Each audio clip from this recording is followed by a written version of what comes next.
Hello, and welcome to James Less's Express Lane, where we get you out as fast as possible.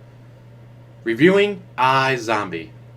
Show was on CW a few years ago. It's like I heard about it, it's like, it could be interesting. Never watched it. Then I lost my computer, had nothing to do for a month, so I watched a lot of Netflix, including this show. 5 seasons. I like the murder mystery, cop, procedural shows, but I like having a twist, like Lucifer, where, no, hey, you got Lucifer Morningstar working for you.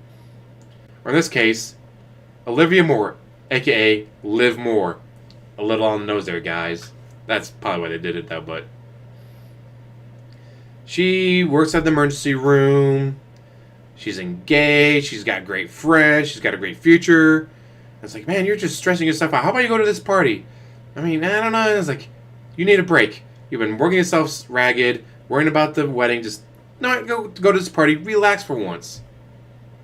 Bad idea. Chaos breaks out. She gets scratched. Wakes up next morning in a body bag. She was dead, but now she's still kind of dead, but not as much. She wakes up, freaks out, leaves the scene, doesn't know what's going on. But it turns out she's now a zombie. And before we go, but she looks normal. There's 2 different kinds of zombies in the show. If you're a zombie and you can, get access to brains on a regular basis, you stay relatively normal. You have 10 beats per minute heart rate. You're cold, stuff like that. But you're relatively normal. If you don't get access to brains, after a while, you'd go full Romero, as they call it. Where you just become, the regular typical zombie that you see in movies and TV shows. So she quits the ER. Well, she was trying to become a heart surgeon and all that, but she quits the ER, gets a job as an assistant medical examiner for the morgue. It's like, hey, she gets access to brains without having to kill anyone. Great. But she finds out that when she eats a brain, she can have visions from that person. It's like, alright, well, old person died of old age. Whatever. But let's say, a person was stabbed 37 and a half times in the back. Carl, that kills people!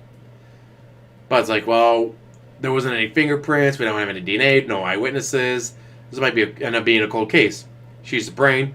Like, oh, hey, I saw this person's face. Describe it to the sketch artist. Oh, wow, that's the person. Someone came down to the morgue and told me that they saw someone. Why didn't they tell the police? They're worried about getting in trouble because they're supposed to be on house arrest and they were breaking it or whatever excuse she comes up with. It's like, oh, hey, yay, we caught the killer, yay. Pretty quickly, though, her boss, Ravi, tall, dark, handsome with a British accent, figures out that she's a zombie. And she's like, are you going to turn me in? He's like, no. You're clearly, not attacking people, so I don't know, what happened? So she describes the party. He's like, huh. Okay, well, other people were there, right? Yeah. So there might be others like you, so we gotta try to find them. And at the same time, try to find a cure. It's like, do you think this could be cured? Maybe, because she broke off her engagement with Major Lillywhite. Again, a little on the nose there. Cut off a lot of communication with her family, because they didn't understand what the hell's going on. You're not the person, we're not the Liv Moore that we know. There's a lot that goes on in the show. And the first 2 seasons are, she works with a detective, Babino, and it's like, alright, well, he doesn't know that she's a zombie. He just, she says, I get psychic flashes. He's like, alright, well, I mean, if it helps me close cases, I'll take it. Whatever. And it's like, alright, well, person died from anaphylactic shock, but he was a shut-in. And he would have known, hey, don't eat anything with peanuts in it, so how did he die from a peanut allergy? When he was a shut-in, he got all his food delivered. Well, whoever delivered the food must have done it.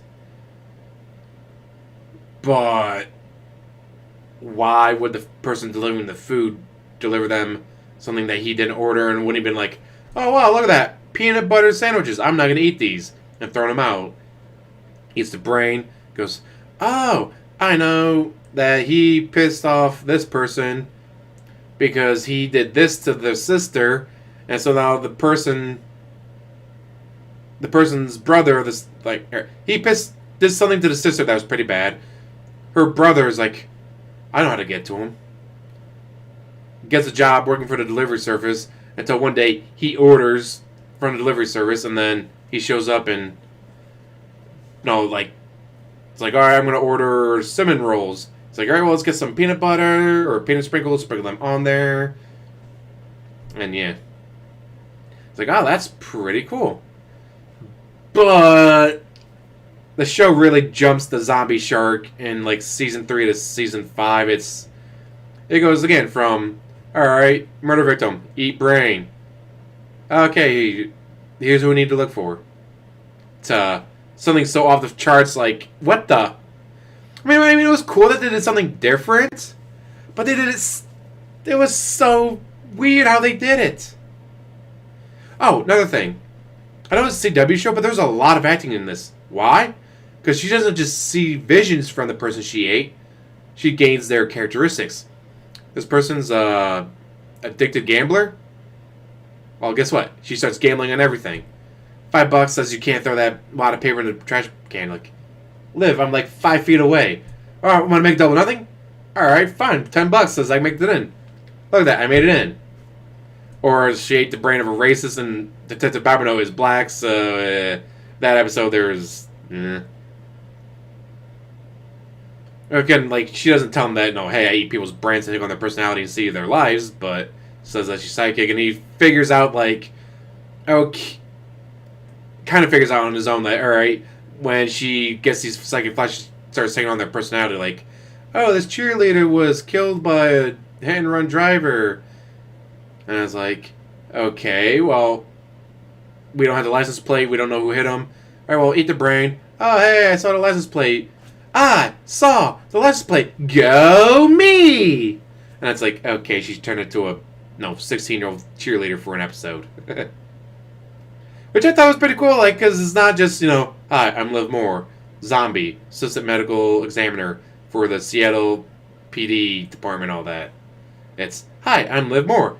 Today, I'm a racist. Today, I'm a competitive yoga instructor. Today, I'm a dominatrix. Today, I'm a 16-year-old cheerleader. Today, I'm an old bitch who treated all of her employees like shit. So every single one of them had motive to kill me. And one thing I will say for, like, CW is not HBO or cable. God damn, they got some racy stuff in there. I mean, like, is this Skinamax? between her, Peyton, the one redhead, I can't remember her name right now. The one redhead was gorgeous.